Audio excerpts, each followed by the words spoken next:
So today's my birthday, and I decided to invite my community group to come and share with me and share in this project to bring a little color into this school and to bring a little color into this community. Some people might ask why. Why am I doing this on my birthday?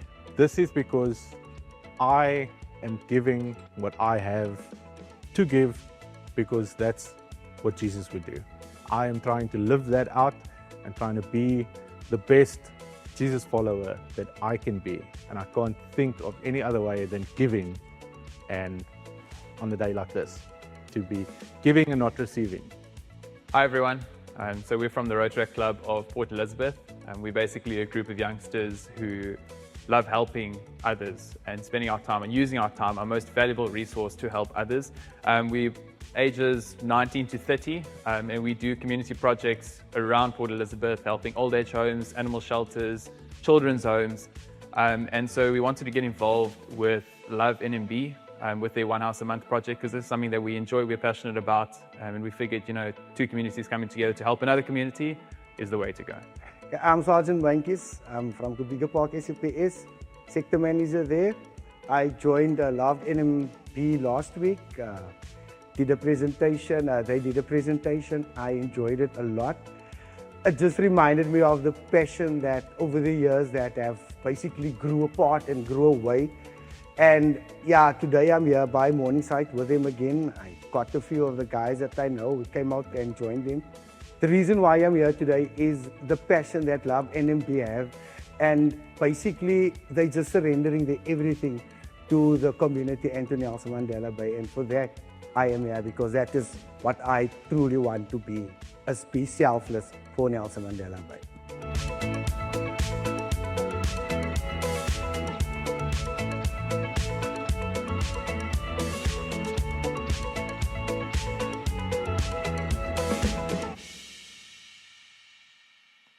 Good morning and welcome to week 2 of Like a Good Neighbor.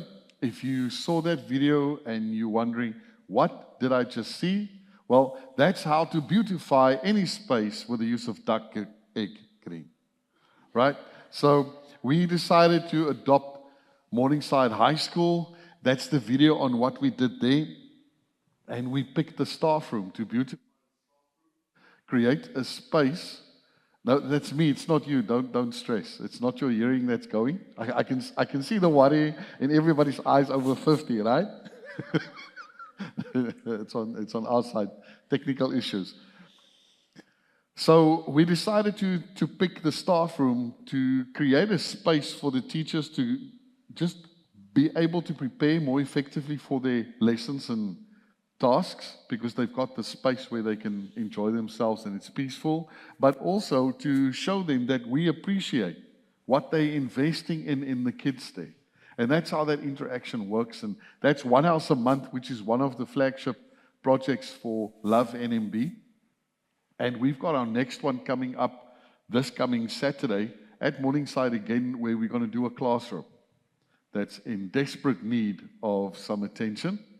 And I'll be at the back outside when you guys leave if you want to sign up to volunteer for Saturday. And there's also different other things that you can contribute towards in order to make that happen and have an impact in our community. And that's linking in with our theme this morning of Like a Good Neighbor. Now, one other fact that you might not know about me is the fact that I'm not into sport, especially watching sport. It's not my thing. Yes, I can see the judgment in your eyes, but that's okay, because it's not a new thing for me. But what I do like about sports is it's an analogy that everybody understands. Whether you watch it, play it, hate it, love it, it doesn't matter. We understand sports. I think it's in our DNA as South Africans, sports, right? So last weekend, when the Boks were playing, even people like me were like, do I have a Boks shirt? Can I wear one? Where can I buy one? Everybody was supporting the Boks, right? And when you see somebody in their shirt, I'm like, man, it's my people. We're going to have a great weekend. And that's what sport does. It unifies people. But in the same way as that's true, where that support can bring out camaraderie between people and bring unity, even between people that might not be similar. They might be from a different background. They might not have a lot in common, but when they put the same shirt on, they are brothers in arms. But the funny thing is, two people that are from the same demographic have a lot in common. They might even be very good friends. When the one puts on a blue shirt and the other one puts on a red shirt or a black shirt, suddenly they become enemies for 2 hours. They trash talk each other, and the focus is the team that I'm supporting. And it brings separation between people. So the same thing that can bring unity, that same thing can bring separation. And it's got nothing to do with how much do we have in common. It's only got to do with who do we support. So that's the reality, where the only difference between people are supporting the Bulls and the other one is supporting the Sharks, and suddenly they're on the different end of the table. So this is for us as people how we think. That just because that person supports a different team, irrespective of how much we've got in common, it brings a divide between us. It makes them the enemy. And that's got an impact in terms of how we treat people. Unintentionally and subconsciously, it impacts how we treat people, because it doesn't only apply to sport, it applies to everything in life. The fact that we make snap judgments. Oh, you this kind of person, or you that kind of person. And that would make us act and treat that person either positively or negatively. I don't know you from anywhere. But just by what I see, I make a judgment and I put you into a box and into a category. And it impacts how I treat you. So, we could have somebody that we would naturally interact with. We could have somebody that we might be interested in their life and ask them more questions about themselves. It could be somebody that we would even help. But as soon as that person puts on an EFF t-shirt, I want nothing to do with them. But if they didn't wear that t-shirt, I would treat them completely different. Now, I'm just using that as an example because it's for our context, an example that we can relate with. So I'm not making a judgment on how good or bad the EFF is. But just by what I see, I make a judgment on the person and I put them in a box. So it impacts not only how I see somebody, but how I treat somebody. And it impacts how much I'm willing to sacrifice for this person. And here's the thing, is we draw this line where we put people on either side of the line. But it's not really a line, it's a circle. We end up drawing a circle, and that circle determines who's inside the circle, who are my people, and who are outside of the circle, and they are not my people. Psychologists call this the moral circle. It's a mechanism we use to define who we relate with and who we avoid. And subconsciously, we're asking, who are my people? Let me give you a practical example of this. Let's say you decide to go to a restaurant with a family. And because your daughter waiters there, you're like, let's go support the restaurant. And you're off with your family. But that evening, everything goes wrong. You have to wait 20 minutes for your table. You sit at your table. You place your order. You wait another 30 minutes for drinks that should have come within 5 to 10 minutes. When they bring the drinks, you get a Coke instead of a Fanta, and the red wine is a rosé. But you say nothing and you enjoy your drinks. And eventually the food comes an hour after you sat at your table. Half of it is cold and some of it is not the right order. By the end, when the evening's done, you make sure you tip your daughter. And you leave a good tip. Right? In case you're wondering, it would be the same for your son. It's not the point of the story. But same scenario, same group of people go to a restaurant, but you don't know the waiter. You complain about the fact that you had to wait for 20 minutes. You sit and you complain about how long the drinks take, and you send the Coke back because you want Fanta, and you send the rosé back and get your red wine. And you make comments about how ridiculous this mistake was. You send your steak back because it's medium and not rare, like you wanted, and you send back what is not correct. And then, as soon as the first instance started, mentally you started subtracting from what you would think your tip would be for the evening. So that by the time the evening is done, you confidently write there 0 when it says tip. And you pay for your meal and you go.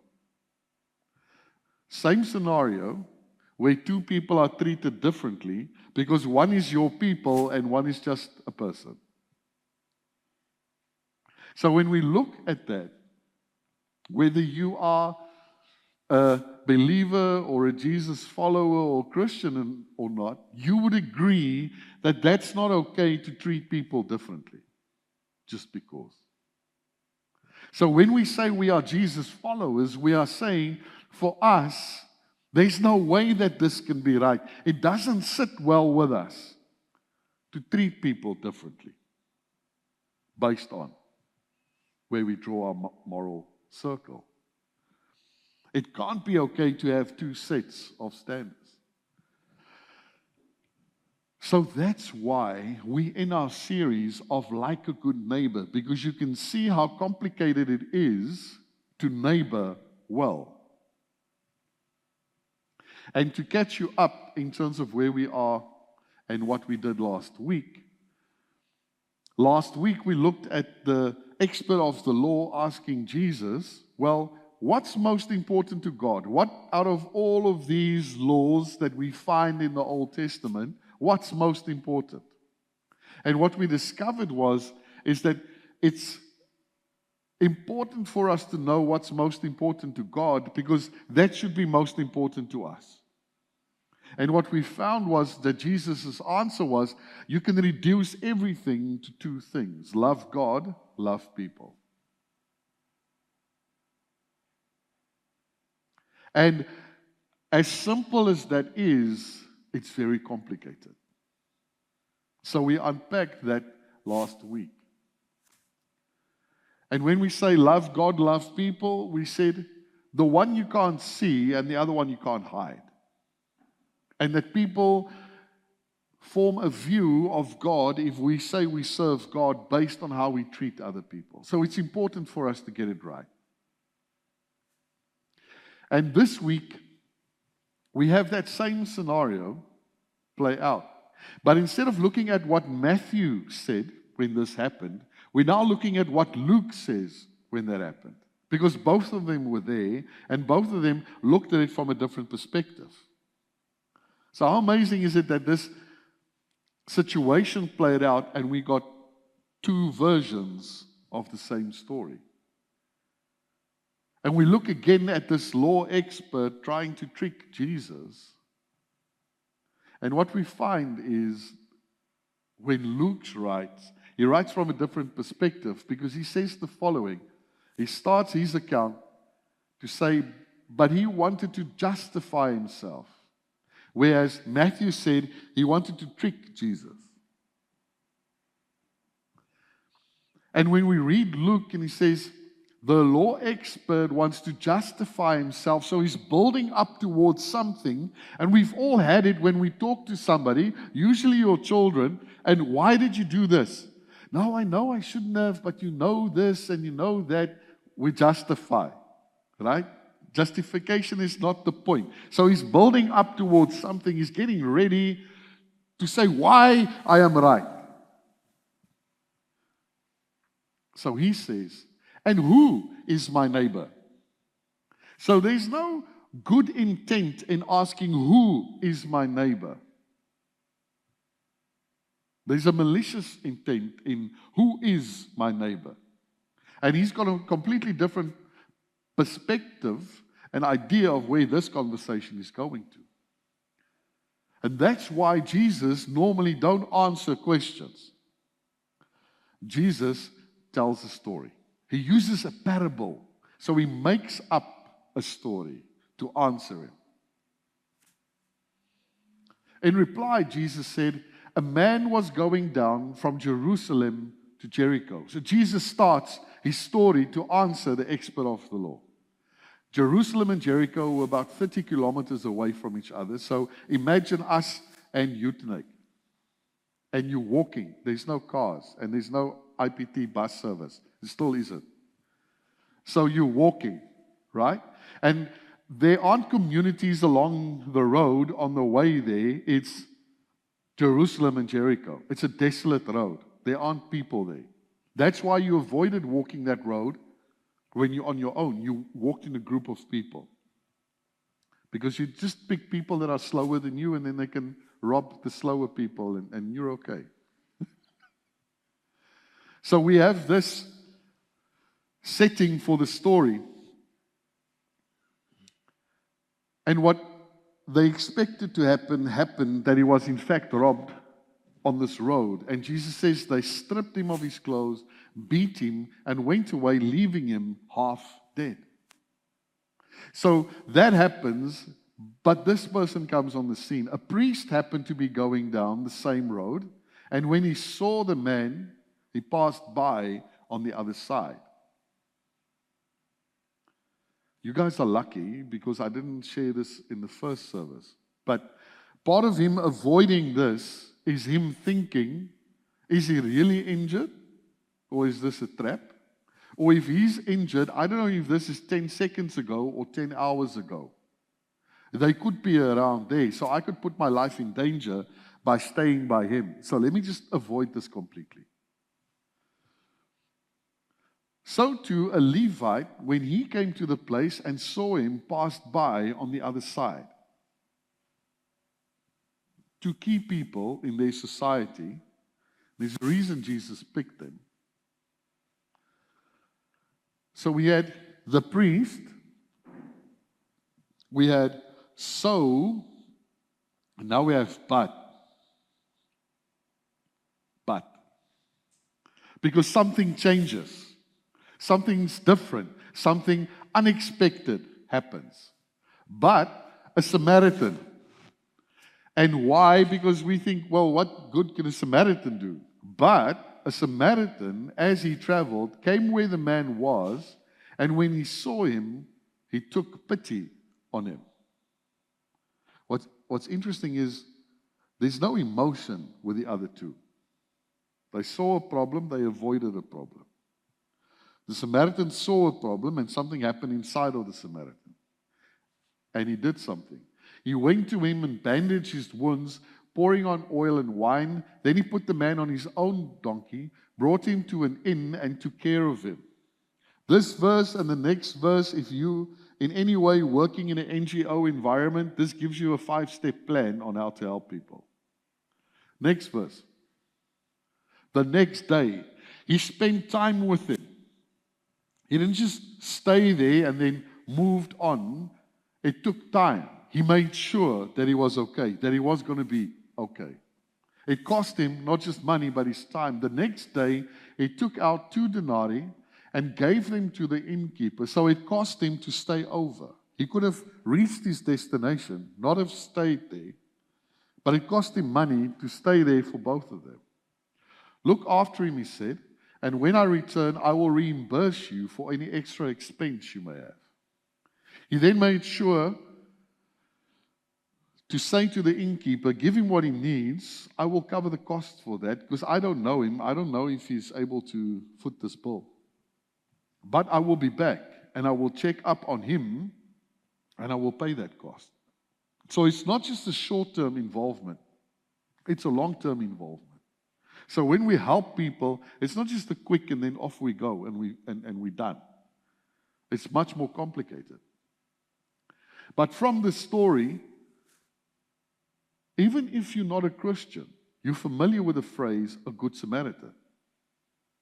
So how phenomenal is this, that Jesus tells a story, and in our society, people aren't reading the Bible, but when I say, but that's what a good Samaritan does, or he's a good Samaritan, they know exactly what I'm saying, because we're coining a phrase that Jesus used as a story, and people know that.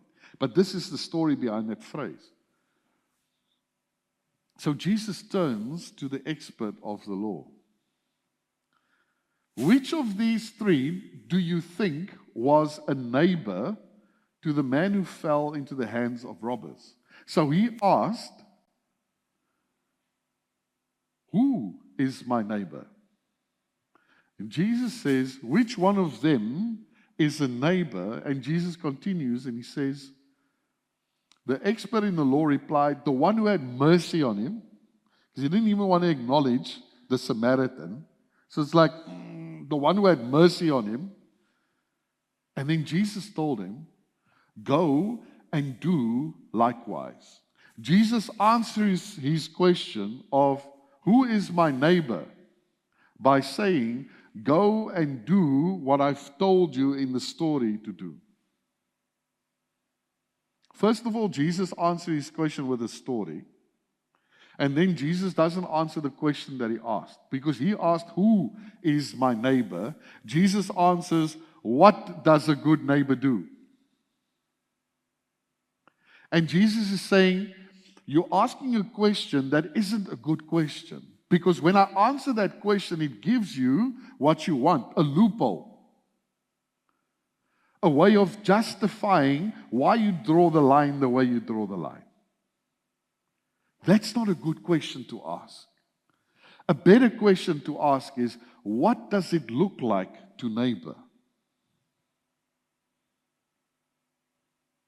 Because when, for us, it's about loving God and it's about loving people, who is my neighbor is not a good question to ask within that context. The better question to ask when it comes to loving God and loving people is, what does it look like when I neighbor? So Jesus again is answering the most important question to God. And Jesus is saying, if you start to limit who your neighbor is, you will miss out on what matters most to God. If you begin to limit what God wants to do through you in other people's lives, you are going to miss God working in your life. Jesus was saying through this parable, when he answered, who is my neighbor? Jesus said, anybody. Anybody is your neighbor who is in need. When there is need and you can respond to it, then that person is your neighbor. If there's a need, go and respond to it because that person is your neighbor.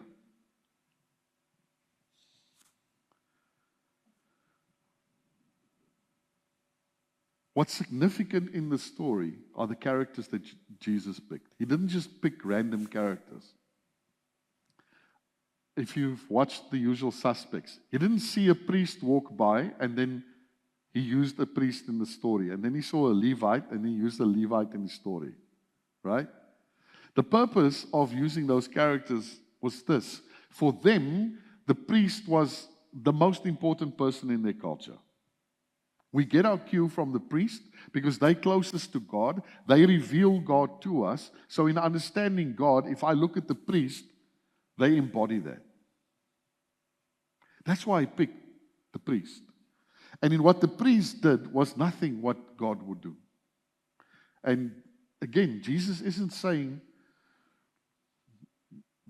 this is what priests are like. No, he's saying don't just look at a function and then think a function is a function. It means nothing, a title means nothing if you don't do what's expected of you to do, especially when people aren't watching. Then he uses a Levite, the second most important person, because in the temple, the priest had certain functions, and they were assisted by Levites. So that's why he uses a Levite. And then he uses a Samaritan. Now for us, we've heard about the Samaritans, but it's arbitrary to us. And then we hear about the good Samaritans. So Samaritans aren't actually that bad.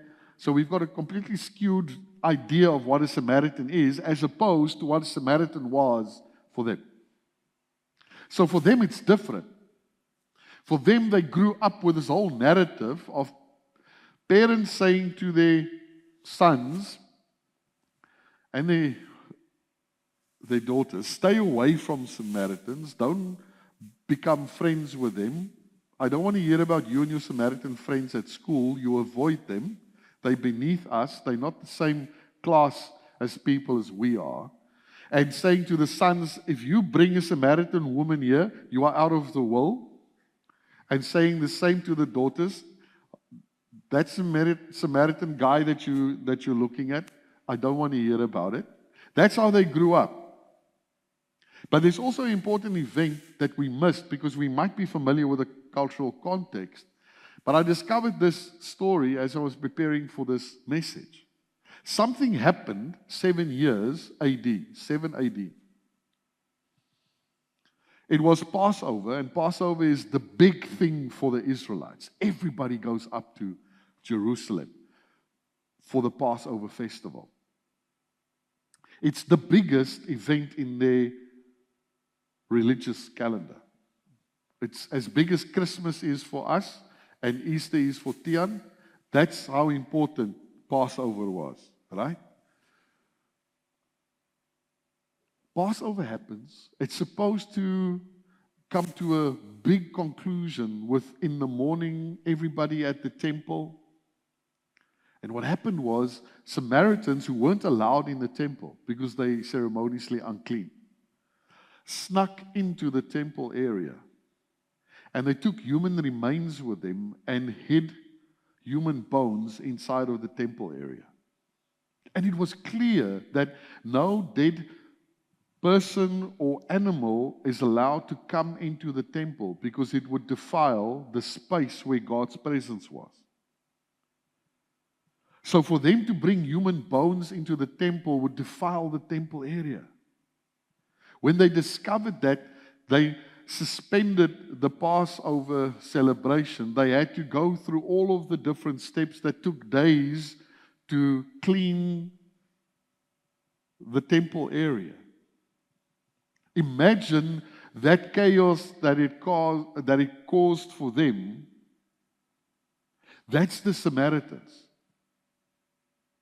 So when that expert of the law was asking Jesus, who is my neighbor? He was getting ready to justify why I can draw this circle and the Samaritans are excluded. And Jesus knew that, in my mind. And that's why he used the example of a Samaritan being the hero in the story.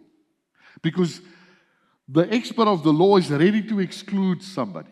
And Jesus is saying, when I ask you to respond to somebody's need, I don't want you to exclude people based on a circle that you are drawing. What's also interesting is that an Old Testament historian connected to Oxford said that Jesus took the concept and the idea of love that he found in the Old Testament and in Hebrew literature. He didn't create it. It was there. They knew it, and it was important. But he took it and he radicalized love. He took an idea that they were familiar with, and he transformed it into something that became radical. A love that crossed barriers and boundaries to make people your neighbor. A barrier that took out the lines that said, love a leper, love a Samaritan, love a sinner, love even an enemy. Here's what we need to understand. Jesus said in the Sermon on the Mount in Matthew 5, he says, when you love your enemies, that's how people know that you love me. Because everybody knows that you love your family and you love your friends. So that when you love that way, there's no distinction between your love and my love.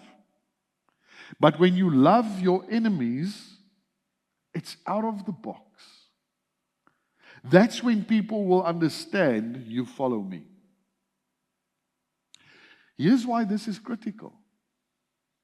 When Jesus decided to die on the cross for us, He didn't die for us because we were a nice guy. Because from Jesus' perspective, we were His enemy. It shifted for me when I prepared for this message. It's easy for us to think, and I often have preached on how Jesus loves us. But we think of us as ourselves, as inherently good. Am I right? We know we have sinned, so we need Jesus to die for our sins. But I think of myself as not a bad guy. I can like myself. So of course Jesus would die for me. Jesus views me differently. He says, I am holy. I'm without sin. Because I am inherently full of sin, before I met Jesus, I come before Him with sin. I am His enemy.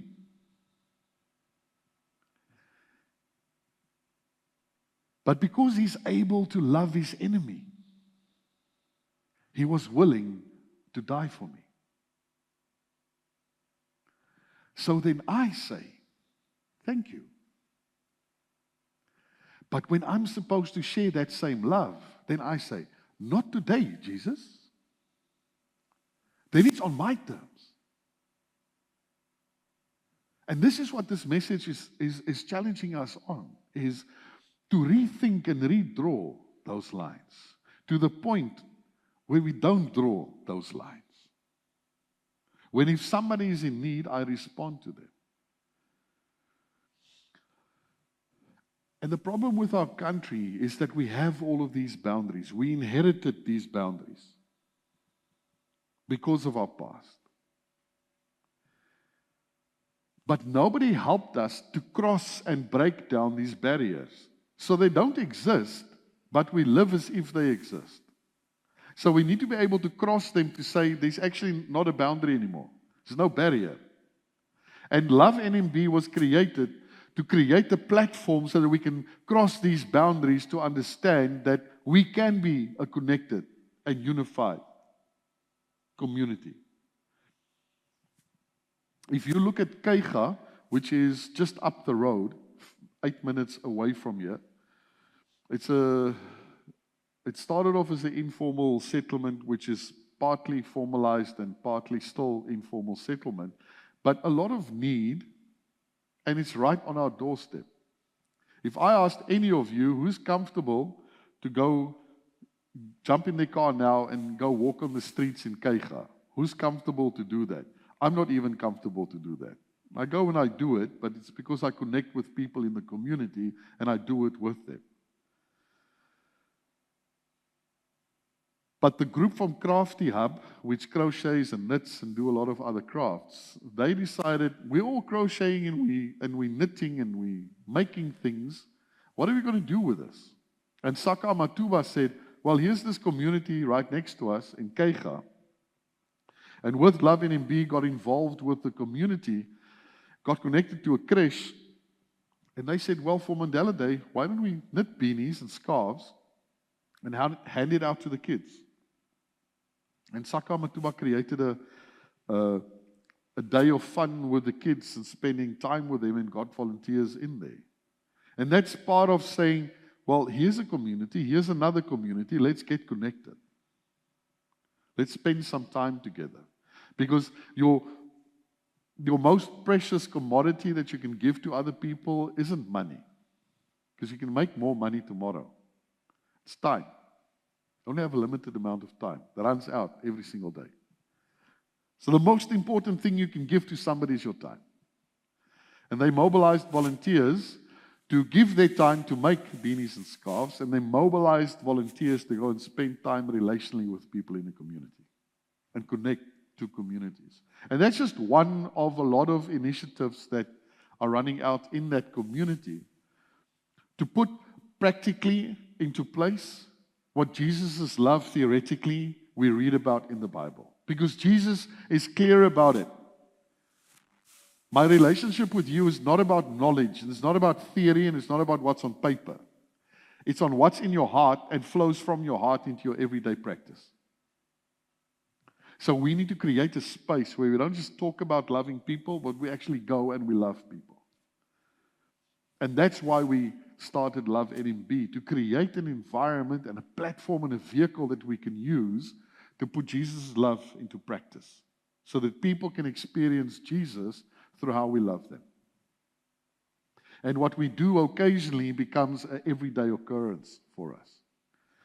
That's why for this coming Saturday, we again at Morningside and doing a classroom, making an impact in the 90 learners that go through that class in a week, and the teacher that teaches from that class. And we can impact that, and we can shift that. And don't just think, but I've never used the roller, I can't come and join you. No, that's exactly why you need to come and join us, because that's where we learn new skills. But also on the other hand, even if you're not interested in learning how to do a roller, you've got something that you can bring to that day to make that project possible. So come and chat to me afterwards and find out exactly how you can contribute, not just on this project, but also in future projects to impact our city and move the needle on people experiencing God's love. So that if anybody asks and wonders, does Jesus love me? They know, because people have reached out to them and made a difference in their life. They've experienced Jesus' love.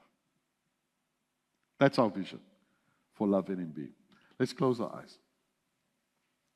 Father, thank you for this message this morning, where a situation played out and it's given us the tools to look at our lives differently, to look at our communities differently, and ask the question, not who do I need to love, but what does it look like when I love? Father, so that we can introduce people to you by the way that we love them, and that they are more open and receptive to your message. And for us, we all struggle with where we draw that line and who sits on the outside and who sits on the inside. And through your Holy Spirit, work inside of us so that we start including people and we don't exclude people. And thank you that we can pray for that and pray for you to work in our lives on a practical way. We thank you for it. Amen.